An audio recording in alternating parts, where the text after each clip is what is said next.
নমস্কার দর্শক, আমি শুভম পাল। স্ক্যাম হয়েছে, আমি ওর বাড়িতে এসেছি। দেখো, বলেন 555 কি পার্সেল এনেছেন? এটা কাপড় এনেছিলাম, ওইটা স্ক্যান মেরেছে। পার্স 555 দেখেছেন, পার্সেল নিয়েছে, কাপড়, পার্স, ওটিপি নেইনি বলে পার্সেল। আপনি পার্সেল লাগছে নি? না, পার্সেল মতো লাগছে নি? পার্সেল মতন আছে, পার্সেল মতো লাগছে, কিন্তু আপনি নিছেন নি? আমি নিছি না তো। কেন ওটিপি স্ক্যাম হয়েছে? কেমনে বুঝতাম? আমি মোবাইলে দিছিলাম।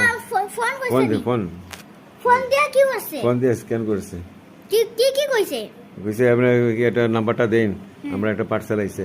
ওটিপি ওটিপি দিছে, ওটিপি দিছে। মেসেজ করছে নি? হ্যাঁ, ওটিপি দিয়ে দিছে আর নিছে কে পার্সেল। শেয়ার করছেন নি? তার সব টাকা, সব টাকা সব উড়াই দিছে, জিনিসপত্র উড়াই দিছে। সব